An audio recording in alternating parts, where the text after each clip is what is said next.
Saudara, Anda pasti sangat familiar dengan tamu saya ini. Beliau saya kenal sekitar 26 tahun yang lalu sebagai wartawan. Dan saya wartawan pertama yang mewawancarai secara panjang lebar. Beliau adalah alumni Fakultas Ekonomi UI dan Economic Development Institute of World Bank, Washington DC, Amerika Serikat.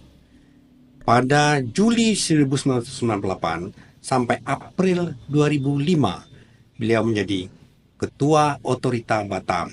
Lalu selama 1 tahun menjadi penjabat Gubernur Kepulauan Riau. Dan dari 19 Agustus 2005 sampai 19 Agustus 2010, Gubernur Kepulauan Riau yang pertama.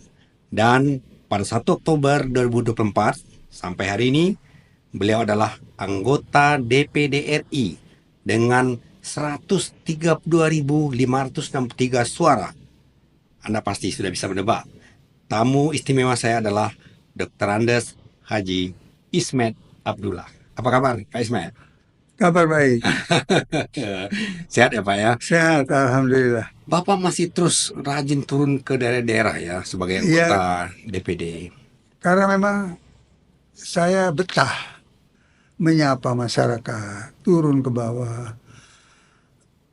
melihat kehidupan mereka. Apa sih menjadi bagian dari karena dulu saya aktivis. Iya. Dulu aktivis dan sering menolong orang kebakaran, bantu korban kebakaran, korban banjir, ya. Iya. Pergi ke pulau-pulau. Dari dulu itu, dari mahasiswa. Jadi ke bawah lah. Ya, Bapak sekarang anggota DPD RI tertua ya Pak? Tertua, saya pun kaget. Tapi ya kita terima aja lah. Allah masih berikan kesempatan. Iya. Pak Ismet, saya ingin tahu apa pengalaman paling berkesan Bapak selama menjadi Ketua Otorita Batam dulu Pak? Banyak pengalaman di Batam ini.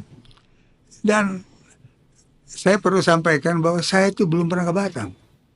Waktu itu ya. Tapi pada waktu Pak Habibie menanya pada kabinet, anggota kabinetnya, dan teman-teman di kabinet itu menyatakan kenal dengan saya, kabinetnya Pak Habibie, saya nggak ada di situ. Karena banyak yang kenal dengan saya, dan akhirnya Pak Habibie memutuskan saya. Jadi saya pun dipanggil. Yuk terpilih, Pak Habibie bilang. Terima kasih Pak, saya akan 2 hari lagi yuk dilantik. Kata Pak Habibie. Pak, kalau bisa jangan dilantik dulu. Kenapa? Orang-orang minta cepat-cepat dilantik. Saya bilang saya belum pernah ke Batam. Kaget ya. Wah, saya salah pilih nih katanya. Tapi dia ketawa terus. Iya. Tapi Pak Ismet, waktu Bapak menjadi Ketua Otorita Batam tuh, saya ingat saya banyak masalah sosial, arus migrasi, kemudian rumah liar, krisis air bersih, bentrok antar kelompok. Kemudian bagaimana Bapak mengatasi ya waktu itu ya? Itu pun pada waktu akhirnya saya diberi izin oleh Pak Habibie 3 hari untuk Survei incognito, melihat Batam. Udah, akhirnya bukan saja itu, saya dikasih uang untuk berangkat karena saya kan belum jadi pejabat, jadi kasih uang. Nah, datanglah saya ke Batam. 3 hari itu saya manfaatkan keliling Batam. Nah, disitulah saya didampingi oleh almarhum Andi Ibrahim, didampingi oleh itu dikenalkan dengan almarhum dari Flores, Pak Piatu. Pak Piatu dengan rajin mengantarkan saya masuk pelosok-pelosok. Dan juga dengan almarhum Wahab Madiun, yang juga udah pergi. Akhirnya saya mendapatkan konsep social development. Dari hasil itu. Itulah yang saya tuangkan dan itu yang saya kerjakan. Jadi ya intinya adalah keseimbangan lah antara industri dengan masyarakat. Dia harus seimbang, harus saling isi mengisi. Ya. Tapi Pak Ismet, Bapak pernah punya prestasi yang mengesankan berhasil menarik lebih dari 400 penanam modal asing, naik dari 300 menjadi 700 pada saat Bapak jadi ketua otorita. Iya. Apa yang Bapak lakukan waktu itu ya? Pertama, simpel saja, kita mau menarik investor asing dari negeri asing. Kita mesti punya orang di sana. Ya. Kita mesti punya orang di negeri asing itu. Gak boleh kita menggapai-gapai sendiri. Karena itu saya manfaatkan konsultan-konsultan asing. Kita bayar konsultan asing itu. Satu di Singapura, satu di Jepang. Kemudian secara tidak tetap kita pakai juga beberapa orang asing untuk pasar Eropa dan Amerika. Antara lain mantan Gubernur Bank Indonesia, mantan Menteri Perdagangan. Itu tim saya dulu. Namanya almarhum Arifin Siregar. Oh, ya. Dia dengan senang hati dia membantu saya. Di tiap kali saya ke Amerika, dia ikut. Dengan demikian banyaklah orang masuk, investor masuk karena percaya yang kita bawa profesional, bukan asal aja. Saya juga pernah ikut Bapak ke Timur Tengah. Jadi alhamdulillah mereka tertarik dan kebetulan juga situasi ekonomi dunia lagi memungkinkan dan Batam memberikan comparative advantage lah. Jadi kita bisa bersaing lah dari sudut biaya-biaya investasi dan sebagainya. Kita termasuk baik, unggul lah di Asia Pasifik ini. Banyak hal yang mungkin akan sulit dilupakan warga Batam begitu mendengar nama Pak Ismail Abdullah, karena jejak pembangunan yang Bapak lakukan antara lain misalnya Masjid Raya, kampus Politeknik, kemudian gedung Sumatera Formation Center, dan pasar induk. Nah, cuman masalahnya pasar induk sekarang dirobohkan, Pak. Nah, gimana? Jadi ceritanya begini, kita kan ingin memberikan lapangan kerja buat usaha kecil dan menengah. Sebab nggak bisa dong yang kita bantu cuman karyawan-karyawan, pegawai-pegawai ini. Di mana kedudukan pedagang-pedagang kecil? Dia mesti dapat tempat. Dan di Batam nggak ada tempat yang bagus untuk masyarakat pedagang-pedagang itu. Saya bahas di pusat, oke, setuju. Pemerintah pusat bilang, kita bangunlah pasar induk. Dibangun itu dengan biaya cukup besar itu, sampai lebih dari 50 miliar. Ditambah, akhirnya Kementerian PU menambah juga uang. Jadi dia berikan tambahan 20 miliar. Udah jadi, udah bagus. Nah, apa mesti otorita Batam yang mengelola? Jadi aku rapatkan di dalam rapat otorita Batam. Waktu itu kan otorita Batam namanya. Sebagian kepingin supaya otorita Batam yang ngurus. Itu tahu sendiri. Tapi ini kan urusan wali kota, aku bilang. Urusan kepala daerah. Apa ya? Pada saat itu kita nggak mikirin diri sendiri. Kalau kita putuskan kita yang kelola, sah-sah saja. Uangnya dari uang kita kok. Tapi aku kepingin juga daerah maju. Kita nggak mau sendiri. Kita bertetangga dengan wali kota Batam, dengan pemerintah kota Batam. Akhirnya serta debat sana sini, akhirnya setuju. Udah, kita hibahkan ini ke kota Batam, pengelolaannya. Pengelolaannya kita serahkan pada aset, tetap aset negara. Kita serahkanlah, bikin perjanjian, teken. Sayang sekali hasilnya di luar, malu kita. Tapi itulah niat kita buat memajukan kota dari situ. Diberi kesempatan, diberi fasilitas, tinggal dikelola aja kan. Betul nggak? Tinggal dikelola, semua udah bagus itu pasar. Pak Ismet, Bapak itu sesuatu yang apa ya?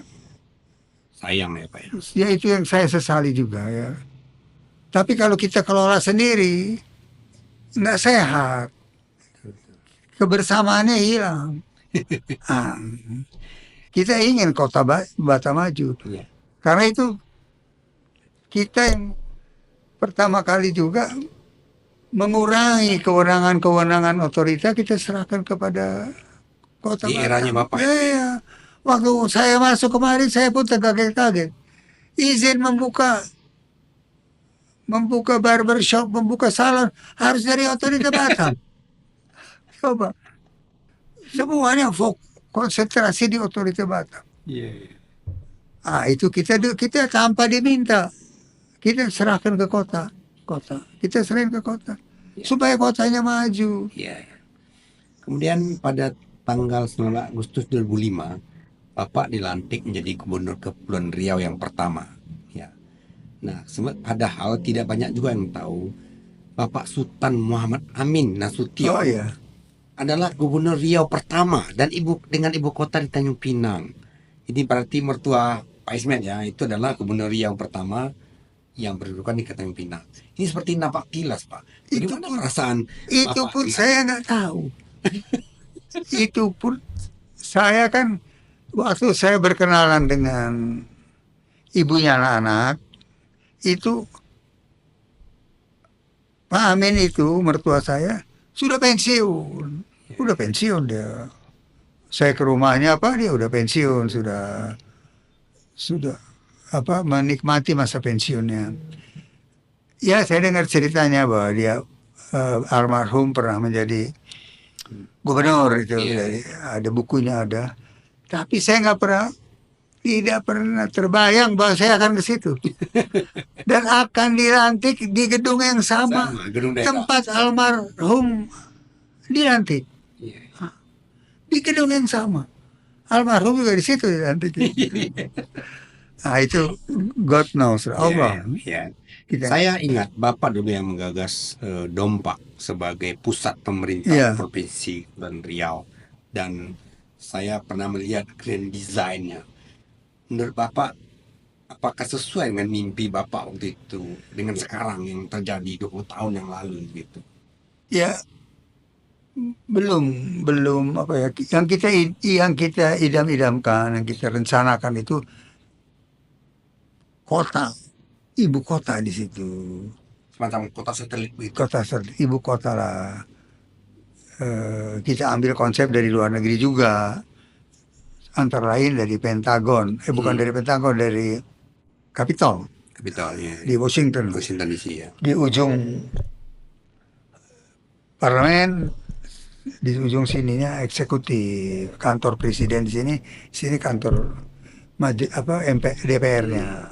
Ini pengalaman Bapak di Amerika ya. Jadi begitulah, dibikin juga di sini sepanjang begitu. Kiri kanannya sepanjang itu nanti gedung-gedung pemerintahan. Nah, itu belum terwujud semua. Iya. Belum terwujud, tapi konsepnya sudah ada, master plan-nya sudah ada. Dan sayangnya penerus saya udah ada konsepnya dulu, membuat semacam otorita Batam, tapi otorita Dompak. Seperti IKN sekarang kira-kira ya Pak. Otorita Dompak. Iya. Yang mimpin siapa? Dari Tanjung Pinang. Boleh kota Tanjung Pinang mimpin. Wakilnya dari provinsi. Tetap penduduk situ kelurahan sendiri dari Tanjung Pinang. Itu nggak terwujud. Akibatnya kurang inilah, kurang wah lah. Padahal dulu konsep itu ditiru. Yang meniru siapa? Gubernur Lampung. Karena Gubernur Lampung belum punya konsep Desain seperti itu.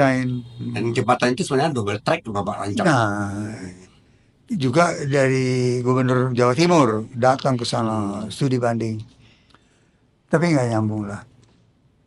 Penerus saya nggak meneruskan. Ya udahlah, kita cuman masa jabatannya terbatas. Iya. Itu. Iya. Nah, jembatan juga ya. Jembatan. Nah, kenapa Bapak punya ide membangun jembatan Batam Bintan yang itu diakui oleh Gubernur Ansar Ahmad sekarang ketika saya wawancarai? Ya, pusat ekonomi kan industri di Batam. Tempo hari Pak Habibie bikin pulau-pulau di belakang Batam, ya kan? Setoko, Rempang, Garang, dan seterusnya itu. itu oke, nggak ada masalah ya. Tapi kita punya tetangga yang juga cepat pertumbuhannya di Pulau Bintan. Nah, dua pulau ini kan harus terhubung gitu, Iya, harus terhubung. Di Bintan potensi pertaniannya besar, potensi pariwisatanya luar biasa. iya, iya. Di Batam industrinya banyak. Jadi memudahkan hubungan itu sangat menguntungkan bagi Iya, Kepri, bagi masyarakat sangat menguntungkan.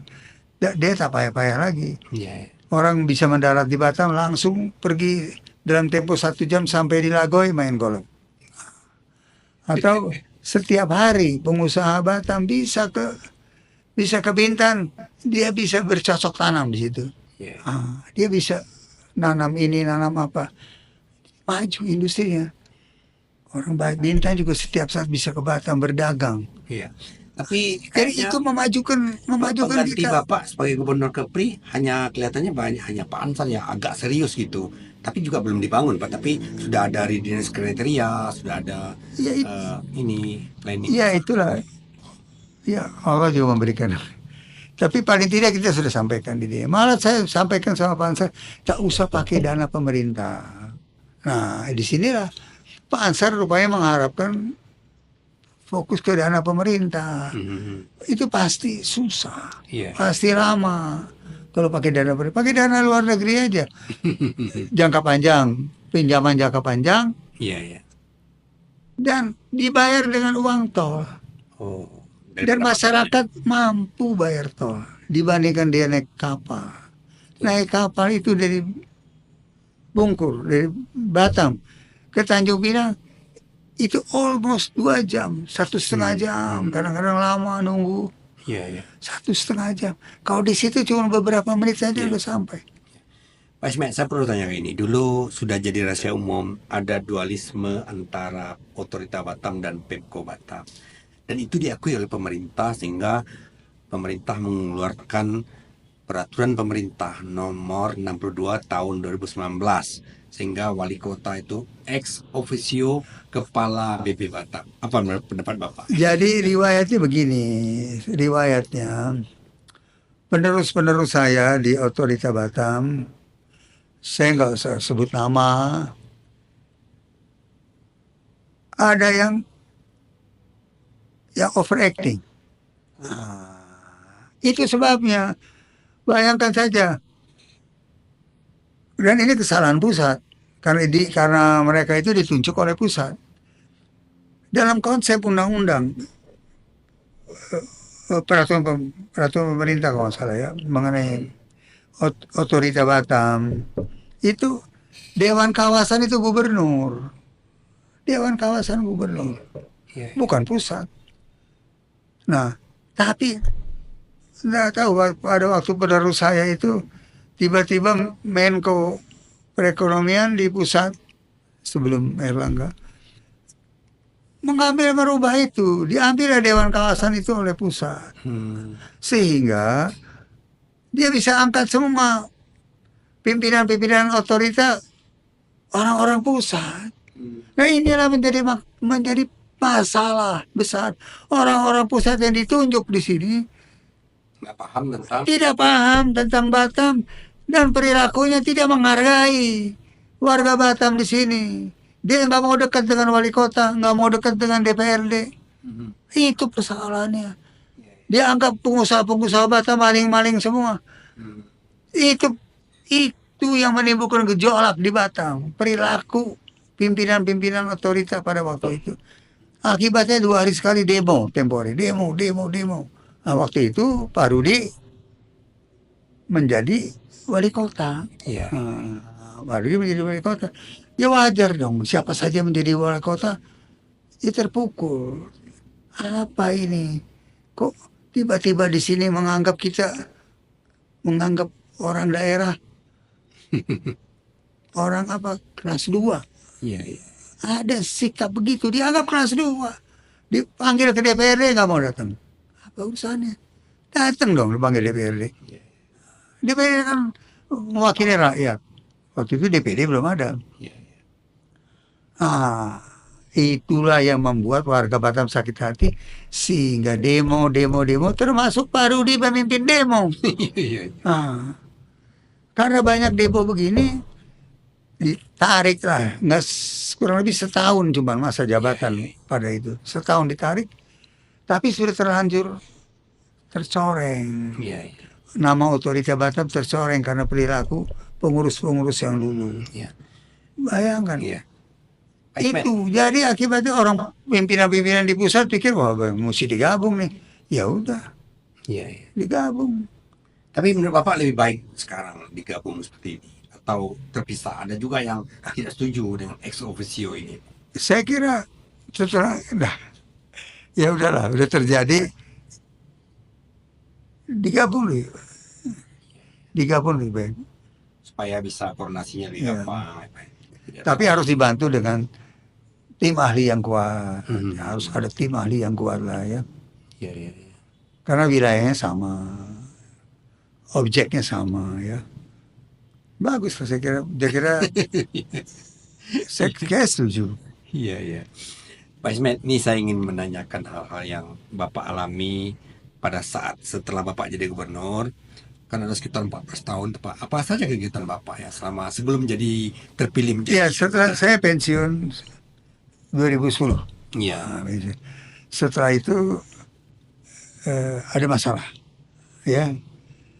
Masalahnya bukan di provinsi, masalahnya di otorita Batam. Karena ada intervensi dari Menteri Dalam Negeri, ya. Maksakan ini, maksakan itu. Itulah sudahlah. Nah setelah itu saya pensiun, saya bantu masyarakat.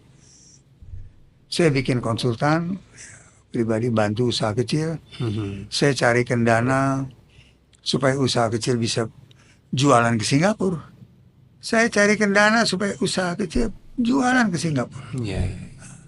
Kan di Singapura mall-mallnya itu di depannya itu di dalam mall di lobbynya yang besar itu dibuka bazar buat usaha kecil. Nah, kita masukin ke situ. Iya.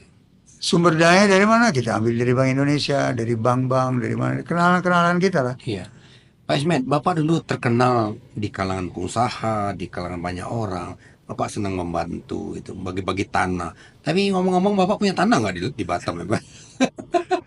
Kalau soal tanah, Pak Sokrates lebih beruntung dari saya. Kenapa, Pak? Saya nggak punya tanah. Kenapa? Bapak nggak terpikir ya? Karena apa? Karena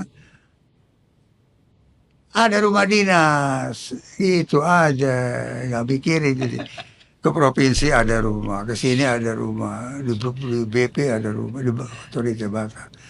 Tahu-tahu udah pensiun, wah. Tapi itu nggak ada masalah. Iya. Itu nggak ada masalah. Kebetulan ibu juga nggak mau, hobinya aktif ibu kan. Iya. Ibu juga suka ke masyarakat. Iya. Jadi nggak ada masalah itu. Pak, ini luar biasa ya, dari mertua Bapak yang pernah jadi Gubernur Riau pertama, Bu Aida yang pernah menjadi 2 periode ya Pak, yang menjadi anggota Iya. DPD. Sekarang Bapak juga menjadi anggota DPD RI, Daerah Pemilihan Kepulauan Riau. Kenapa begitu perhatian Bapak terhadap Kepulauan Riau ini, Pak? Ya saya sudah hijrah ke sini. Saya tuh bekerja di otorita Batam, sudah niat mau pindah ke Batam. Jadi kita udah pindah kemari, KTP sini apa, udah malah walaupun saya besar di sekolah di Jakarta sampai perguruan tinggi, tapi malah jalan-jalan di Jakarta banyak yang lupa. Jadi saya sedikit mau cerita boleh? Kalau boleh. Pak. Sebelum saya dipindah ke sini, saya kan kepala Dewan Ekspor. Iya. 9 tahun Bapak salah. 9 tahun. Dewan Ekspor itu bantuan dari Bank Dunia. Bantuan dari kita membantu eksportir supaya laku barangnya di luar negeri. Iya. Jadi salah satu eksportir yang berhasil, namanya Khairul Tanjung.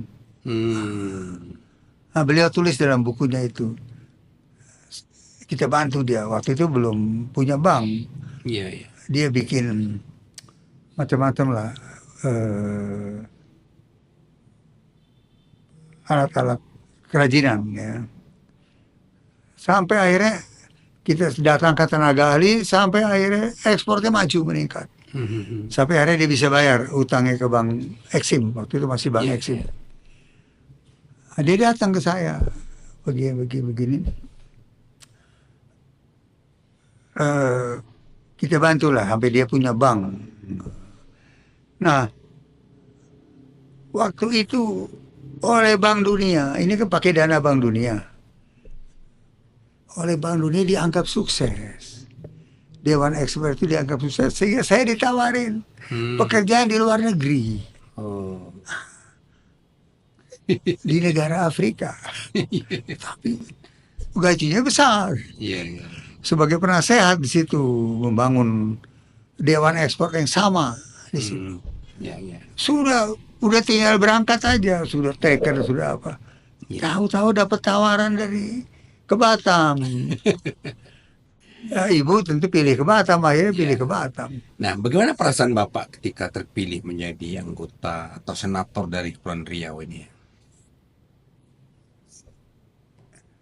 Begini, sebetulnya saya terlambat masuk ke DPD karena tempo hari kan masih ada pikiran awalnya untuk kembali mengurus yang belum sesuai dengan rencana, berdompak ini macam-macam lah, kembali ke eksekutif. Tapi Allah tidak mengizinkan. Kita cari dana kemana-mana nggak dapat dana. Iya, iya. Allah tak izinkan.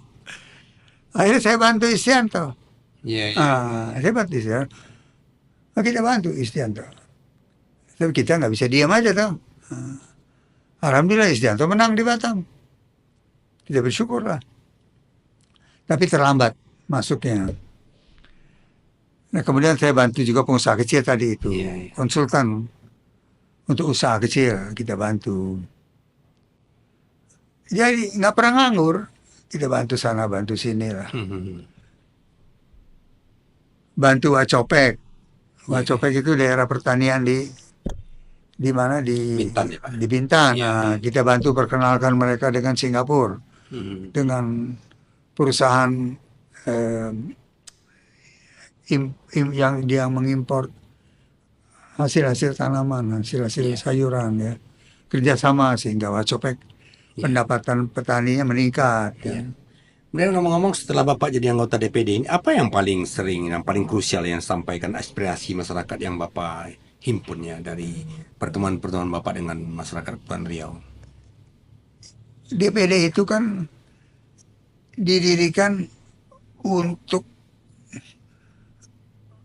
mendengarkan aspirasi masyarakat, apa keluhan masyarakat, dan dicarikan solusinya, diadakan pemecahannya, itu aja. Langsung dia, tak perlu sekat-sekat partai politik, tak perlu, langsung melalui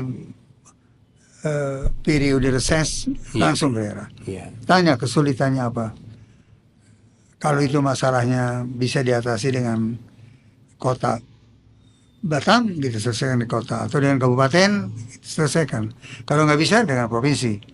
Kalau nggak bisa juga provinsi bilang anggarannya kurang, ini susah. Pusat kementeriannya ragu-ragu dengan presiden. Tidak sering, tidak jarang, sering kita berkomunikasi dengan presiden. Surat-surat kita. Jadi tugas DPD itu memang mengupayakan mengatasi kesulitan masyarakat.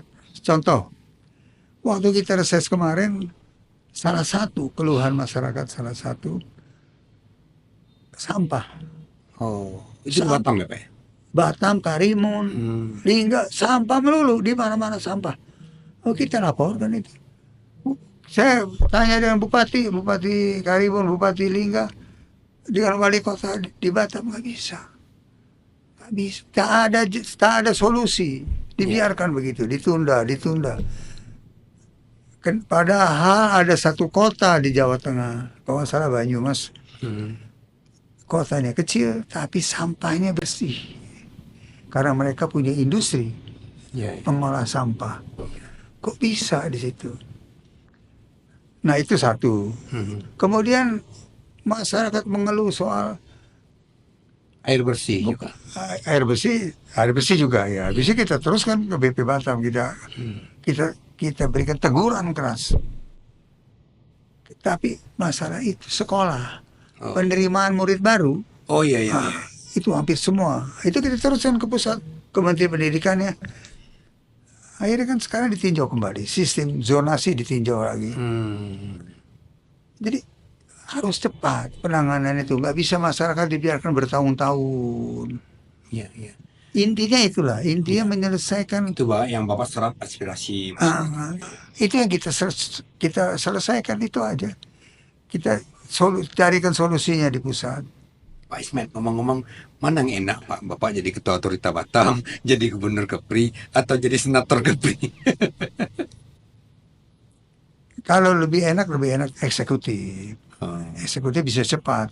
Iya. Tapi kadang-kadang bisa salah juga orang eksekutif kalau dia nggak bertindak, Iya. nggak bisa. Tapi ya Allah sudah izinkan. Sebab ada lembaga yang kita harus.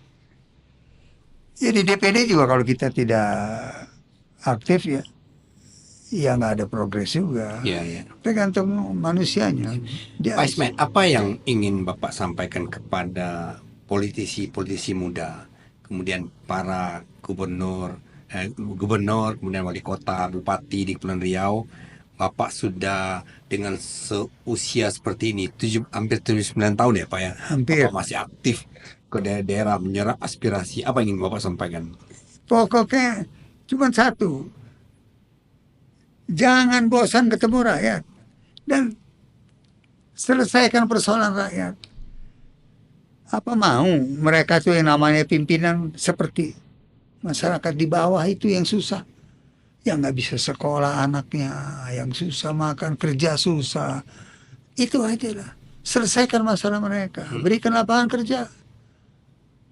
Carikan lapangan kerja. Iya. Nggak ada coba. Nggak, program-program mencari lapangan kerja, menciptakan lapangan kerja masih kurang. Iya, iya. Kurang. Mungkin karena itu barangkali Pak Ismail setiap survei menjelang pilkada nama Bapak selalu muncul loh. Sudah digadang-gadang, tapi aku wis tuwe.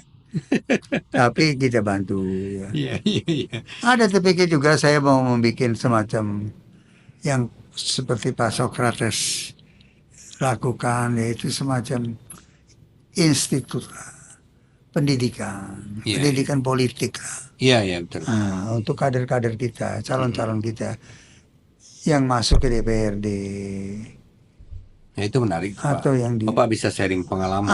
kita didik dia supaya dia bayangkan ada kan sebelum DPD ada yang sudah masuk di DPD, udah terpilih DPD, periode berikutnya nggak terpilih, ngapain aja dia di DPD, di DPRD. Kok bisa juga dipilih? Saya gitu. Kok bisa nggak dipilih? Bisa Iya, bisa putus hubungan dia sama masyarakat. iya, Nggak boleh dong itu. iya. Jadi banyak yang kita mau sharing pengalaman. Kalau mau terpilih di DPRD misalnya, begini caranya. Kalau Pak mau Ismail. terpilih di DPD, begini caranya. Iya. Ada Kalau mau jadi wali kota, begini. ada wacana Pak Ismet yang kayaknya sudah makin mengerucut bahwa ada keinginan untuk Natuna dan Anambas itu menjadi provinsi sendiri. Menurut Bapak gimana? Sebetulnya terakhir DPRD sudah setuju ya, dan di pusat juga saya lihat sudah masuk list. Memang kendalanya Rentang kendali. rentang kendalinya jauh dan DPD kemarin belum berhasil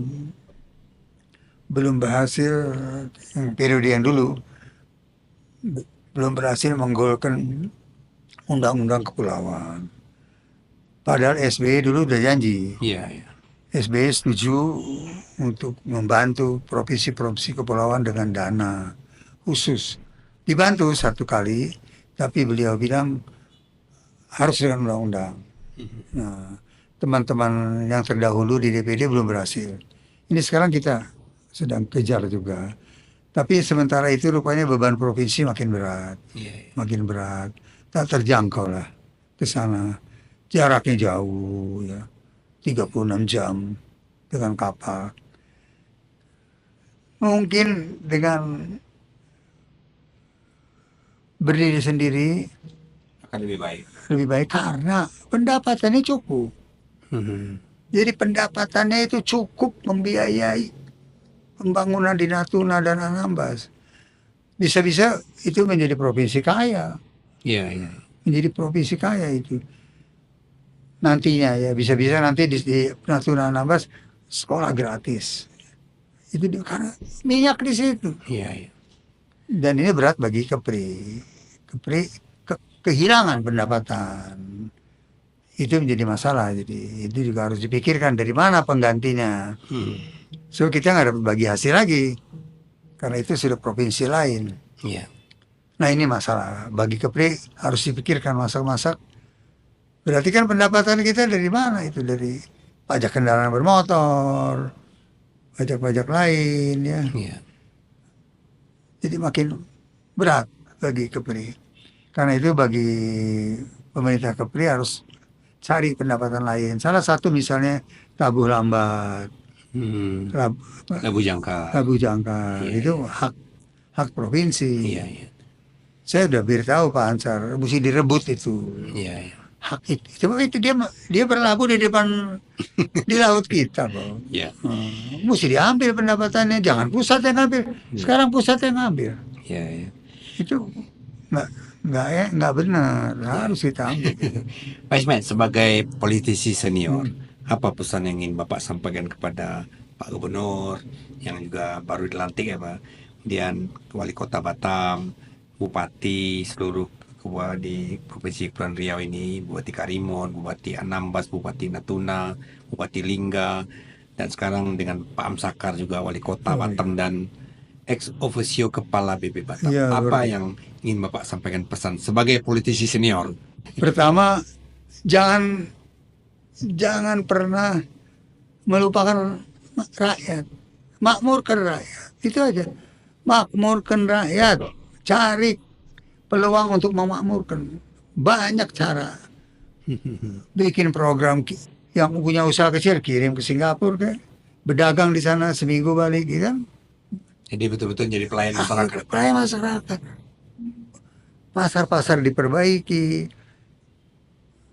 Bantulah supaya masyarakat itu makmur, sejahtera. Jangan dibiarkan mereka. Jangan seperti menteri yang apa gas melon. Nah, itu nggak boleh lagi terjadi. Pokoknya harus pro kemakmuran lah untuk masyarakat, lapangan kerja, kemudian pendidikan berikan sebanyak-banyaknya beasiswa, berikan beasiswa lah, terus berikan, jangan putus-putus ya. Guru-guru dikasih beasiswa, dikasih tunjangan. Dulu kita kasih tunjangan guru sekolah Islam maupun guru sekolah Katolik, dapat semuanya. Dan nah apa peluang banyak di Kepri itu, apa yang nggak bisa dijual? Ikan, Singapura perlu ikan. Sayuran, Singapura perlu sayuran. Tapi mana upaya kita untuk, jadi ini saya cerita sih, Wacopek itu setelah 2-3 tahun bagus hubungannya dengan Singapura, dia makmur, waduh, dia makmur, dia bisa sekolahkan anak, rumahnya dicat, bagus lah, makmur. Daerah pertanian Wacopek itu. Tahu-tahu diputus hubungannya dengan Singapura. Saya kira Singapura yang memutuskan. Jadi saya dalam satu pertemuan ulang tahun Republik Singapura, saya ketemu dengan konsul jenderalnya. Saya marahin konsul jenderalnya, saya tegur, kenapa you putus? Dia bilang bukan saya Pak yang memutus, pemerintah provinsi yang memutuskan. Bayangkan. Coba, itu berarti nggak pro Rakyat. Kenapa mesti diputus? Kenapa salahnya rakyat? Nah, untuk masyarakat Kepulauan Riau apa yang ingin Bapak sampaikan? pesan Bapak secara umum? Ya jangan putus asa. Ya memang tidak mudah. Ya jangan putus asa lah. Terus dukung program pemerintah dan ya ikuti petunjuk-petunjuk pemerintah tentunya ya. Tapi berikan saran-saran. Tapi kan masyarakat menunggu. Ya masyarakat sifatnya kan Iya, iya. menunggu. Namanya rakyat, Pimpinan. menunggu pimpinan. Mudah-mudahan lah ke depan makin maju. Iya, iya. Apalagi Pak Sakar sekarang juga merangkap kan, Iya, jadi iya.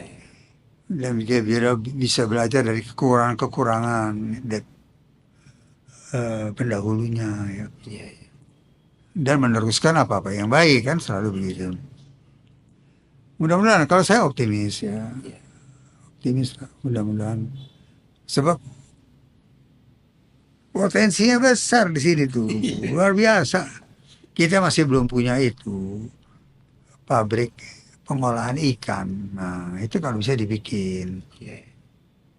BP Batam mestinya karena sekarang sudah badan pengusahaan BLU kan, dia mesti punya kawasan industri yang dia kelola sendiri. Gitu. Seperti Akaba dulu yang kita lihat di tengah ya, Pak, ya. Dikelola sendiri kawasan industri. Jadi jangan bergantung sama swasta. Sebab apa?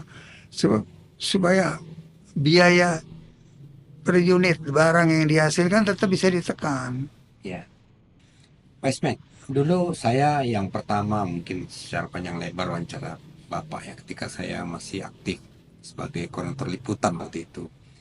Saya ingin tahu kesan Bapak terhadap saya sebagai wartawan. Sokrates aktif ya, sangat aktif dan tidak puas diri terus. Itu modalnya. Kita tidak boleh puas diri dan harus aktif dan bersahabat. Jangan putus sahabat dengan siapa-siapa lah. Iya, iya. Itu aja. Gak bisa kita menjauhkan diri dari masyarakat ya. Iya. Mungkin karena ini mumpung Dan kita tidak boleh merasa hebat sendiri. Ya. Tak boleh kita. Pak Ismet, ini mumpung menjelang Lebaran sebentar lagi, Bapak bisa lihat ke kamera. Kenapa Bapak menyampaikan ucapan untuk masyarakat Kepulauan Riau nih? Silakan Pak. Assalamualaikum warahmatullahi wabarakatuh. Kepada seluruh masyarakat Kepulauan Riau, saya pribadi Ismet Abdullah bersama Ibu Aida mengucapkan selamat Idul Fitri. Mohon maaf lahir dan batin. Semoga kita semua di Kepri senantiasa mendapat lindungan dari Allah Subhanahu wa taala dan semoga Kepri dari tahun ke tahun semakin maju, semakin sejahtera dan anak-anak kita di Kepri dapat belajar menuntut ilmu setinggi-tingginya. Terima kasih. Wassalamualaikum warahmatullahi wabarakatuh. Waalaikumsalam. Aduh, terima kasih banyak Pak Ismet. Dan saudara, demikian perbincangan saya yang luar biasa dengan Bapak Ismet Abdullah. Beliau mantan gubernur Kepri yang pertama, ketua otorita Batam, dan sekarang senator dari Kepulauan Riau. Ini sebuah perbincangan luar biasa. Dan ada satu quote yang perlu Anda renungkan sebelum saya menutup perbincangan ini, yang menyebutkan seperti ini. Banyak prestasi penting di dunia yang diraih oleh seseorang yang terus mencoba ketika harapannya nyaris putus. Ini dikatakan oleh Dale Carnegie. Ikuti terus Socrates Talk.